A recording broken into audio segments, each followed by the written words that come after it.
찬양대 한 만 2년? 만 2년 된 것 같아요. 만 2년 만에 예배를 섬기게 되었는데요.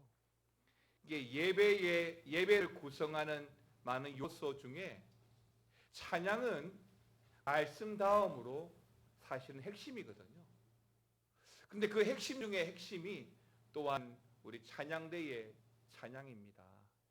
시편이나 여러 성경 말씀을 보시면 찬양대의 그 찬양을 우리 하나님 굉장히 기뻐하신다고 하셨거든요. 우리 찬양대를 위해서 기도 많이 해주시고 또 찬양을 통해서 교회 안에 그런 찬양의 제목과 찬양이 좀 많이 넘쳐나는 우리 교회가 되었으면 좋겠습니다. 오늘 요한복음 10장 빛으로 오신 우리 예수님에 대해서 좀 말씀을 나누겠습니다. 어려운 말이긴 한데 사회적 용어 중에 나비 효과라고 하는 말이 있습니다. 미국의 한 기상학자가 발표한 이론인데요. 아주 작고 사소한 사건 하나가 나중에는 엄청나게 커다란 효과를 가져온다라고 하는 의미로 쓰여진 말이죠. 이 발표한 이론에 따르면 이 기상학자는 컴퓨터를 사용해서 그 기상학을, 날씨를 수학적으로 분석하는 그 초기 과정에서 미세한 차이가 나중에는 그 흐름에 따라서 점점 커지고 엄청나게 많은 변화가 일어나게 되는 것을 발견했던 것입니다. 예를 들면 브라질에 있는 아주 작은 나비들이 그 날개 지수로 미국의 텍사스까지 이동하게 되면 그 여파로 토네이도까지 올 수 있다는 것입니다. 정말 그 미세한 차이가 그렇게 엄청난 결과를 가져다 준다라고 하는 이 나비 효과는 처음에는 기상학, 그러니까 과학 이론의 분야에서만 적용되다가 점차적으로 경제학에도 우리가 살아가는 일반 사회화에서도 우리가 적용하고 또 광범위하게 쓰이고 있는 그런 용어입니다. 그렇습니다. 한 사건 또는 한 사람으로 말미암아 나중에 주어질 그 결과와 파장은 지금은 짐작할 수 없지만 엄청나다는 것을 우리는 미루어 알 수 있습니다. 예를 들어 제가 어제 뉴스를 봤는데요. 몇 년 전에 한 고속도로에서 운전을 해가던 한 분이 그만 심장이 멈추어서 기절하는 일이 있었습니다. 고속도로에서. 그러면 고속도로는 쌩쌩 달리잖아요. 그 나머지 차들도 쌩쌩 달릴 텐데 앞차가 이상하게 삐뚤삐뚤 가고, 그래서 유심히 옆차가 살펴보았는데 운전기사가 없는 거예요. 이미 쓰러져 버린 거죠. 그래서 그 차는 깜빡이를 놓고 다른 차들에게 천천히 가라고 수신호를 하고 그 사람을 어떻게든 깨워보려고 했지만 깨울 수가 없었던 거죠. 결국 고속도로에서 그분은 그분의 차로 빨리 가서 그 차를 가로막고, 고속도로지만 문을 열고 뛰어나가서 유리창을 발로 차고 해도 안 되니까 또 다른 사람이 오셔가지고 망치를 들고 그 창문을 열고 결국 인공호흡을 하고 119가 와서 결국 살아나게 되어진 사건이 있습니다. 이 사건으로 말미암아서 그 한 사람의 그 선한 영향력이 그 사실을 알고 지켜보는 많은 사람들에게 얼마나 많은 감동과 또 동기부여를 하게 되었는지 모릅니다. 반면에 2014년인가요? 대한항공 회장의 장료로 말미암아 일어난 한 사건이 있었습니다. 이 대한항공의 장료는 기내 서비스를 총괄하는 책임을 맡은 부사장으로 있었는데요. 그런데 미국에서 인천으로 출발하는 그 비행기에서 모든 승객을 다 태우고 이륙을 위해서 이미 활주로로 나가고 있는 중에 이 비행기가 다시 게이트로 회항하는 일이 있었습니다. 이륙하려는 비행기가 활주로로 이미 나간 비행기가 다시 돌아온다라고 하는 것은 테러나 아니면 비행기 고장 등의 중대한 이유가 아니라면 사실 있을 수 없는 보통 일이 아닌 것입니다. 그런데 여러분 뉴스를 통해서 많이 보셨겠지만은 당시 이 사건의 발단은 한 승무원이 1등석에 앉아 있는 이 부사장에게 전달해 준 간식이 문제가 되어진 것이죠. 그 간식이 바로 땅콩입니다. 매뉴얼에는 개인 접시에다가 이 땅콩을 전달해야 되는데 승무원은 전체 쟁반에다가 견과류 봉투를 담아서 하나씩 나누어 주었던 것입니다. 이 일을 문제 삼아서 그렇게 하는 것이 맞냐고 따지고 묻게 되었고, 사무장을 불러서 매뉴얼을 확인하라고 했을 때에 이 사무장이 그 매뉴얼을 제대로 찾지 못하자 이 조 부사장이 달리는 그 비행기에서 이 사무장을 내리도록 지시한 것입니다. 그리고 그런 와중에 이 부사장은 고성을 지르고 다소의 폭력을 행사하면서 이 사건이 세간에 퍼지게 되고 뉴스에도 나오게 되었죠. 그런데 이 일이, 이 한 사건이, 이 한 사람으로 말미암아 비롯된 이 일들이 그 대한항공에서만 문제가 되어진 것이 아니라 사실은 우리나라에도, 아니 전 세계적으로 입방아에 오르면서 많은 외신들이 이 사건을 보도하게 되고, 그러면서 이 사건의 전말이 다 드러나게 되어진 것입니다. 당시 영국의 국영방송인 BBC에서는 땅콩으로 인한 분노로 한국 항공기가 지연되었다라고 하는 제목의 기사를 내면서 그 논란에 대해서 정말 부끄럽게 심도 있게 보도를 했었습니다. 이 일로 인해서 어떻게 되었을까요? 대한항공은요, 그 전체가 큰 타격을 입었습니다. 한 사람의 잘못된 행동 때문에 그 기업과 그 기업의 가치가 땅에 떨어지게 된 것이고, 우습게 소리지만 조그만 땅콩 하나가 한 기업과, 아니 온 나라를 이렇게 들썩이게 만들 수도 있구나라는 생각을 하게 되었습니다. 그러니까 땅콩으로 말미암은 하나의 해프닝이라고 생각할 수 있지만, 이 한 사람의 잘못된 행동이 그 단체에 얼마나 나쁜 영향을 주는가 새삼 느끼게 되었고, 또 반대로 제가 먼저 말씀드린 그 고속도로에서의 그 선한 행동, 그 한 사람의 좋은 영향도 또 그에 못지않는 엄청난 결과를 가져온다는 사실을 우리가 기억하고 살았으면 좋겠습니다.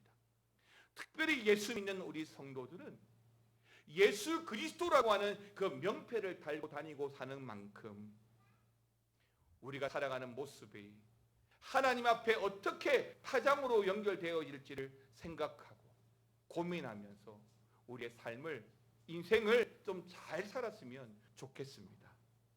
사랑하는 성도 여러분, 예수님은 우리를 특별히 빛과 소금이다 라고 부르셨습니다.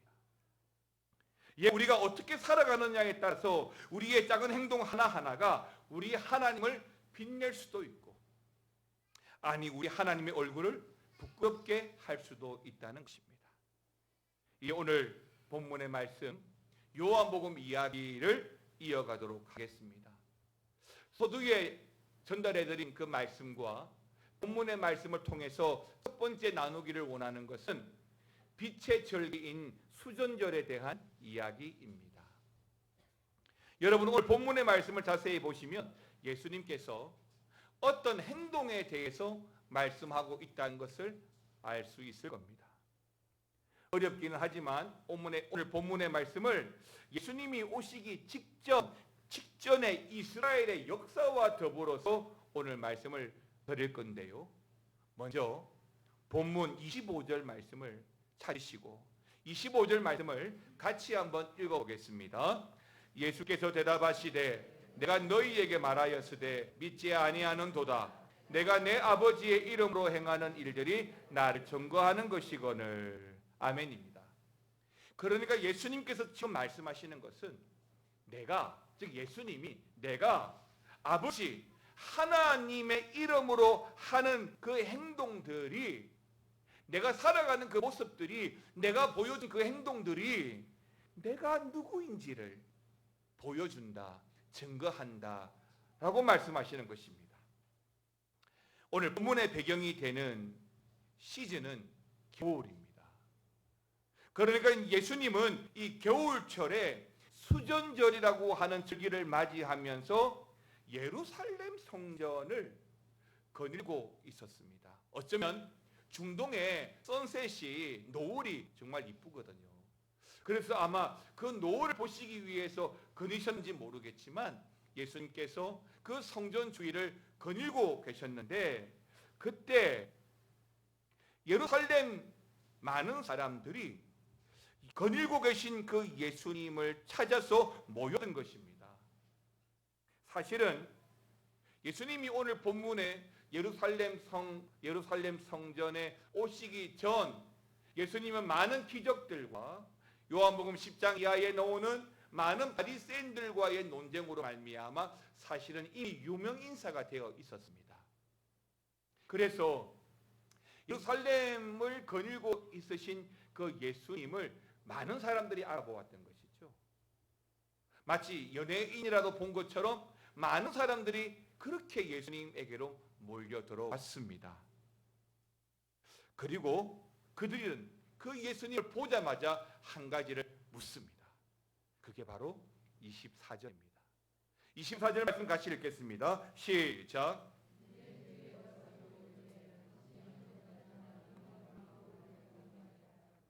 그리스도이면 밝히 말씀하소서 하니, 예수님 언제까지 우리를 헷갈리게 하실 작정이십니까? 정말로 당신이 그리스도이시면 지금 당장 이 자리에서 말씀해 주십시오 라고 말한 것이죠. 그때 예수님의 대답이 조금 전에 읽었던 25절 말씀인 것입니다. 내가 너희에게 보여준 행동들, 그 행동이 내가 누구인지를 알려준다는 것입니다. 자, 여기서 우리는 당시의 역사적인 상황을 좀 이해해 볼 필요가 있습니다. 여러분, 이스라엘 역사 가운데 성경에 언급이 안 되는 시기가 있었습니다. 그 시기를 우리는 중간기다라고 하는데요. 그 중간기가 언제냐면 말라기가 끝나고 말라기에서부터 마태복음이 기록된 시기예요. 그 사이가 약 400년 정도 되는데 그 400년의 시기를 우리는 중간기라고 말하고 그 중간기에 대해서 사실 성경은 기록하고 있지 않습니다.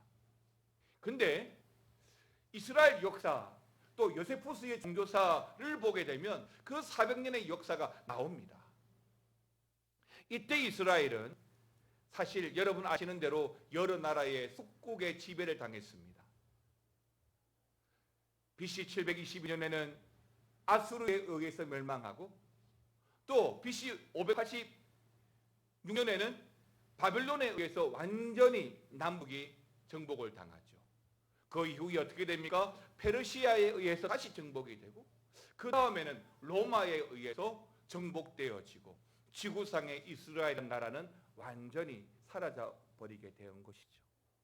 여러분, 나라 없는 슬픔, 내가 대한민국 사람이라고 말을 못하고 로마 사람이 되고 또 바벨론 사람이 되고 페르시아 사람이 되어서 살 수밖에 없었던 것입니다. 그 중에 그 400년 중에 예수님이 오시기 전 대략 한 160년 전쯤에 이스라엘은 정말로 어려운 시기를 보내어만 했는데요.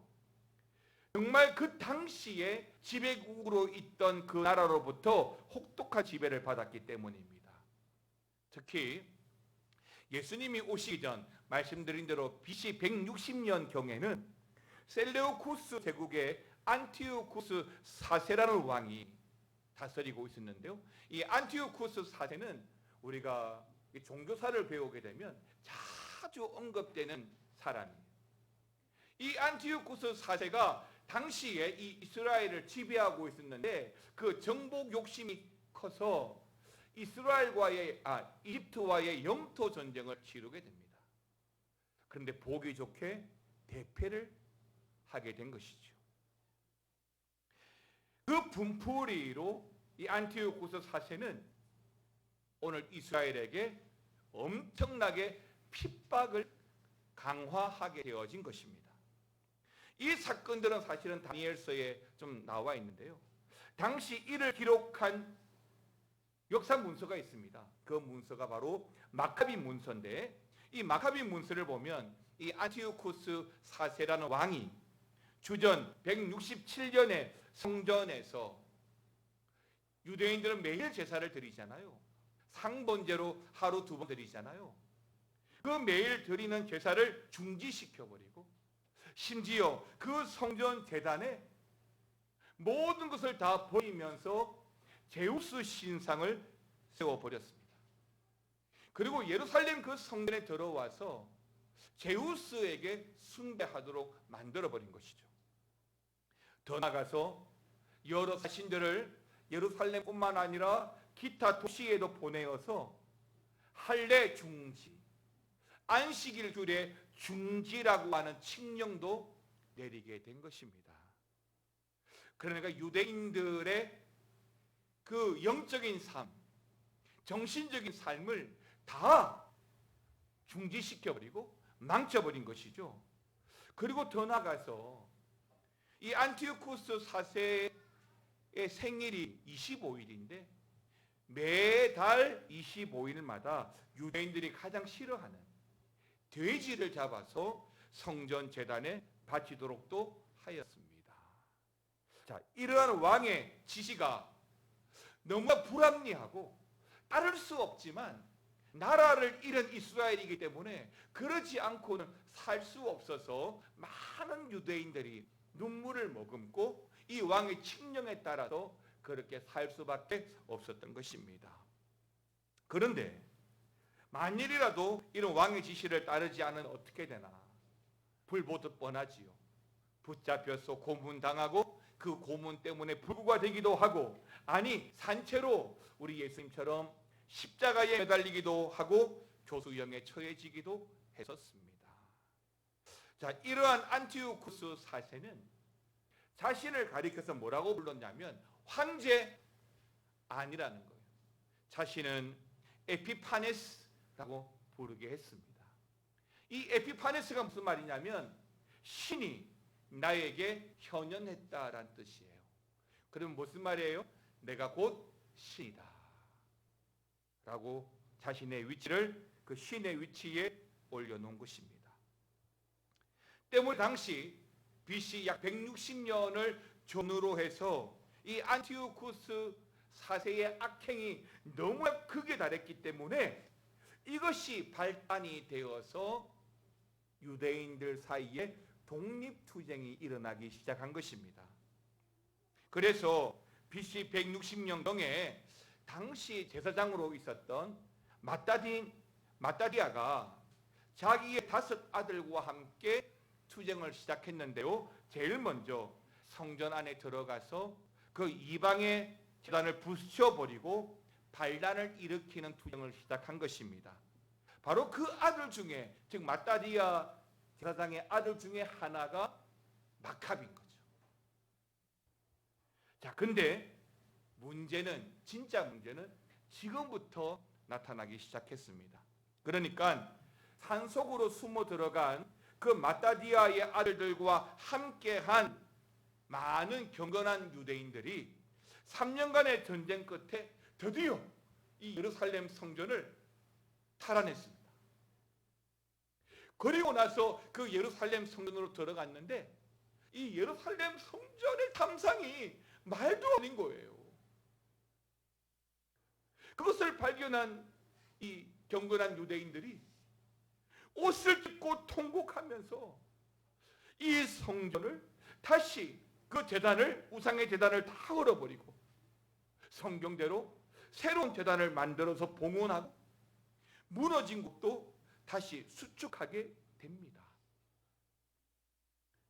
바로 이날 종교 역사학자 요세푸스는 그때를 수전절이라고 하였는데요. 여기에서 유래된 것이 바로 이 수전절이고, 이 수전절에는 빛의 축제라고 이름하였습니다. 그 빛의 축제라는 이름에 걸맞게 이 수전절에는 성전, 가정은 물론이고 모든 건물에 8일 동안 촛불을 환하게 밝히게 하였던 것입니다. 이 8일 동안 촛불을 환하게 밝히게 했던 이유는 이 마카비가 성전을 탈환하면서 예루살렘 성전에 들어왔는데 성전 등대 안에 촛불이 있는 거예요. 근데 뭘로 촛불을 태웁니까? 그 당시에는 등잔에 기름으로 태웠는데요. 이 등잔에 기름을 보니까 하루치밖에 없었다는 겁니다. 근데 무려 이 촛불이 8일 동안 꺼지지 않고 계속해서 이 성전을 밝혔다는 것에서 유래가 되어서 수전절에는 어떤 건물이라 할지라도 8일 동안 불을 밝히게 되어진 것입니다.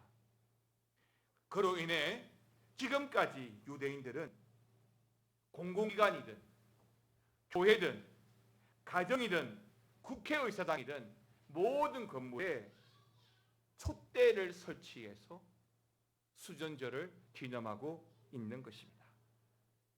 두 번째 나눌 말씀은 그 수전절의 촛대와 또 빛, 그 빛은 바로 우리 예수님이라고 하는 것입니다. 자, 이렇게 제가 좀 긴 시간 동안 이스라엘 역사와 수전절에 대해서 말씀드리는 이유가 있습니다. 이스라엘 백성들이 오랜 세월 이렇게 주위 강대국들에 의해서 서러움을 당하고 핍박을 당한 다음에 다시 회복하게 되어진 그 예루살렘 성전에서 우리 하나님이 기적적으로 촛대의 불빛을 8일 동안이나 비추셨던 것처럼 빛 대신 우리 하나님께서는 지금도 그 이스라엘을, 아니 우리에게 여전히 비추고 있다는 사실을 이 수전절의 촛불을 통해서 오늘 이스라엘 백성들에게 말씀을 해주고 있는 거예요. 그렇습니다. 예수님은 바로 그 수전절 절기에 지금 예루살렘 성전 주위를 거닐고 계시는 겁니다. 추운 겨울 날씨인 그 수전절에 성전과 건물 곳곳에는 그 수전절 행사인 촛불 행사가 이미 진행되고 있었죠. 그런데 사람들이 예수님을 알아보고 예수님께로 몰려든 겁니다. 그리고 묻죠. 당신이 정말 그리스도입니까? 당신이 정작 이 빛입니까? 성전을 밝히는 빛, 어둠을 밝히는 빛이 당신입니까? 라고 물었던 것입니다. 그때 예수님의 답변이 뭐라고요? 25절인 거죠. 25절 말씀 같이 한번 더 읽겠습니다.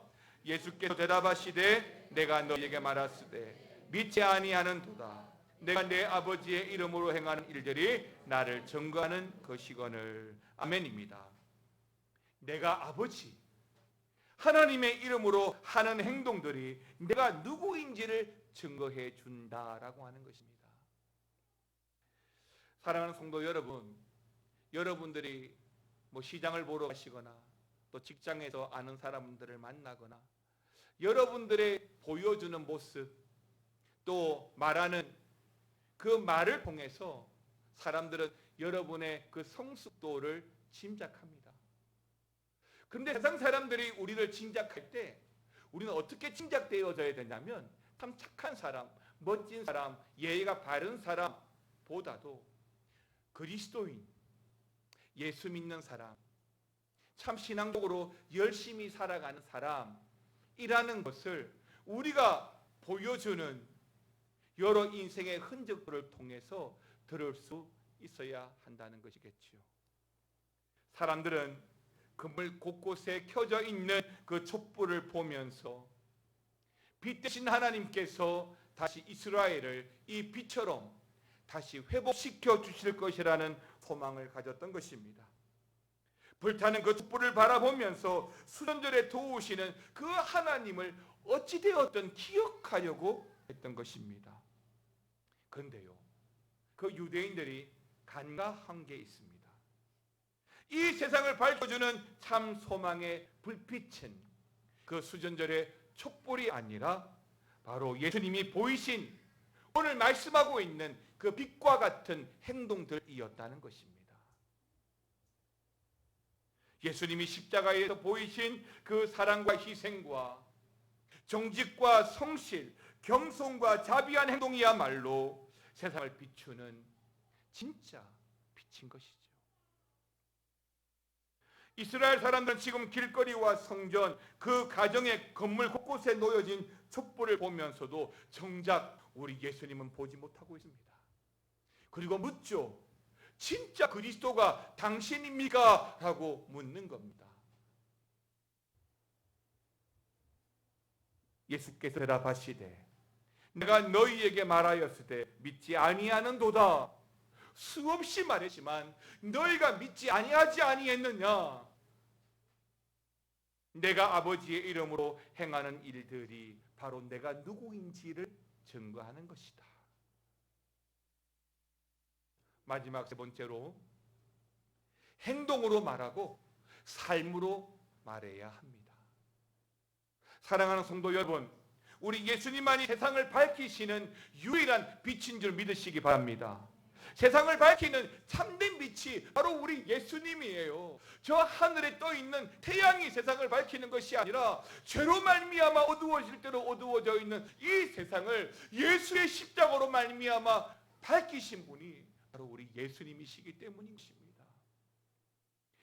눈을 보지 못하는, 앞을 보지 못하는 그 소경들은, 그 시각장애인들은 그 밝은 태양도 볼 수 없지만, 그들의 눈을 밝힐 수 없지만, 우리 예수님은 눈이 멀어도 귀가 멀어도 말하지 못해도 우리의 심령을 밝히시고 우리의 인생을 밝히시는 유일한 하나님이신 것이죠.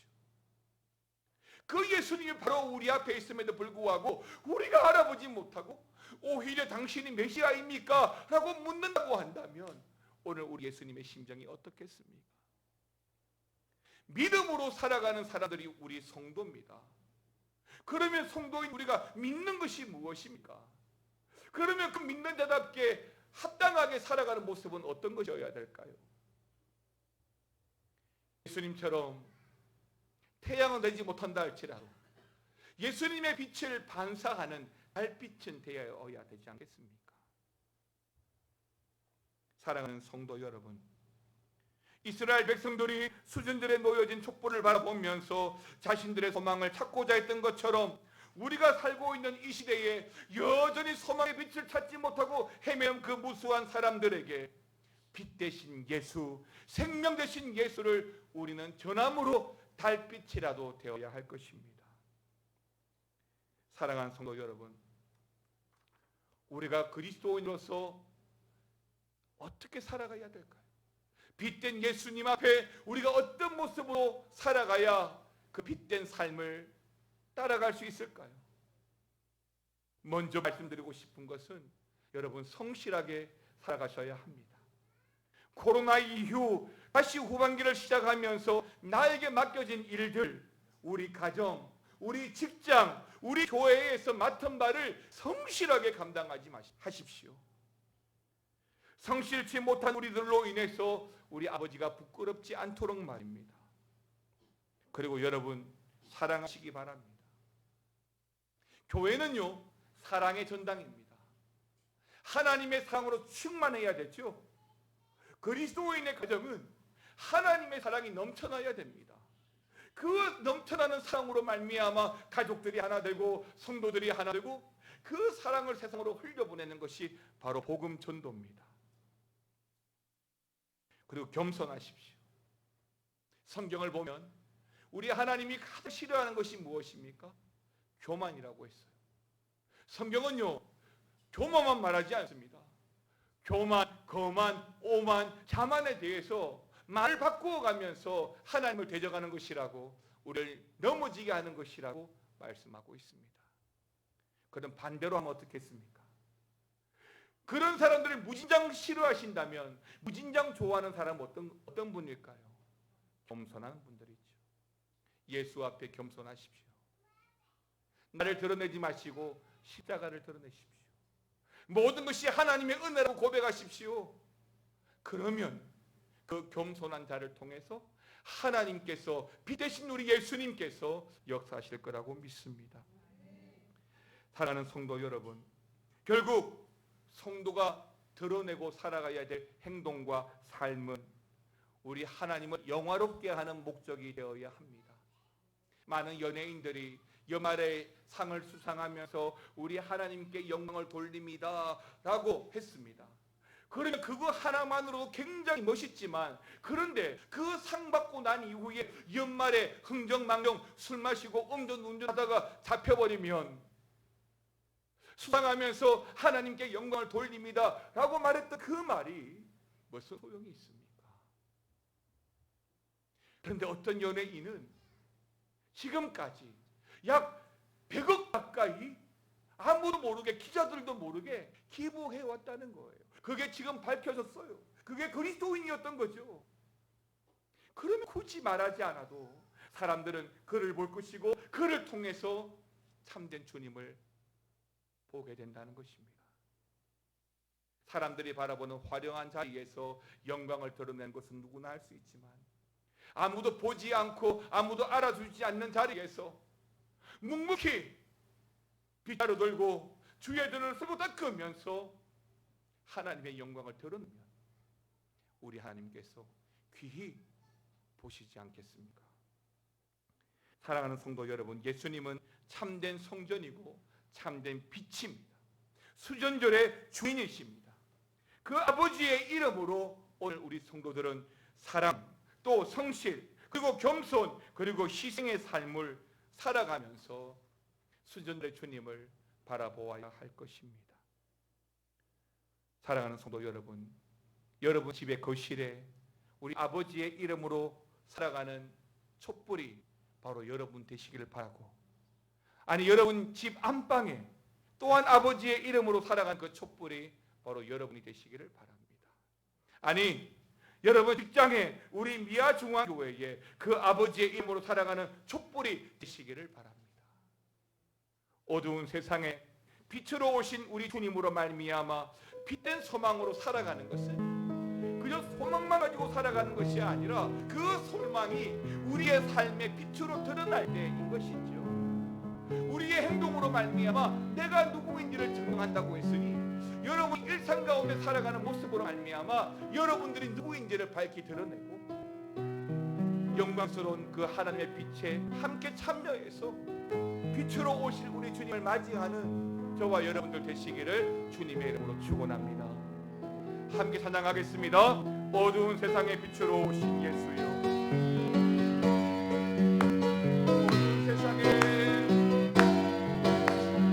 어두운 세상의 빛으로 오신 예수여, 어두운 세상을 밝히러 오신 예수. 다시 한 번 더 어두운 세상에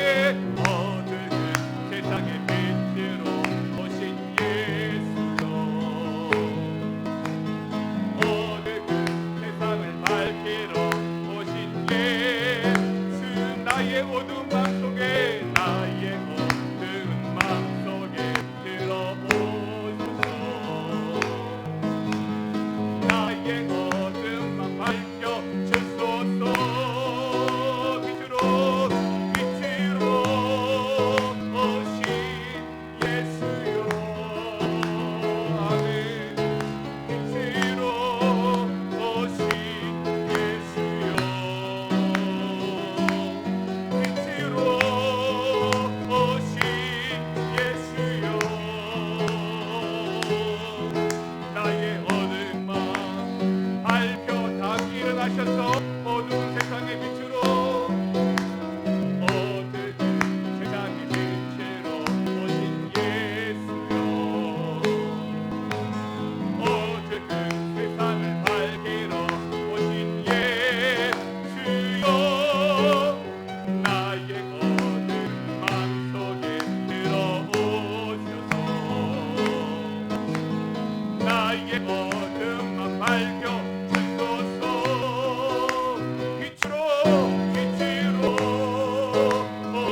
하나님 아버지 감사를 드립니다.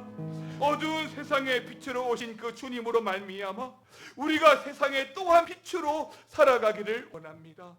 내가 보여준 그 행동들이 내가 누구인지를 알 것이다 라고 말씀하셨는데, 오늘 예수님이 말씀하시고 보여주신 그 행동으로 말미암아 예수님이 누구인지를 아는 것처럼 살아가는 우리 성도들이 살아가는 그 모습으로 말미암아 우리가 성도요, 우리가 그리스도인임을 드러낼 수 있도록 우리 일거수일투족을 간섭하여 주시옵소서. 이번 한 주간에도 하나님, 우리가 빛된 사명 감당하고 빛으로 오신 그 주님을 소망하며 살기를 원하오니 주여 은혜를 내려 주시옵소서. 지금은 우리 주 예수 그리스도의 은혜와 아버지 하나님의 사랑과 성령의 감화감동 교통충만 역사 위로하여 주심이 빛으로 오신 주님을 바라보며 그 빛된 모습으로 살아가기를 원하는 모든 성도들 위해 영원토록 함께 있을지어다. 아멘.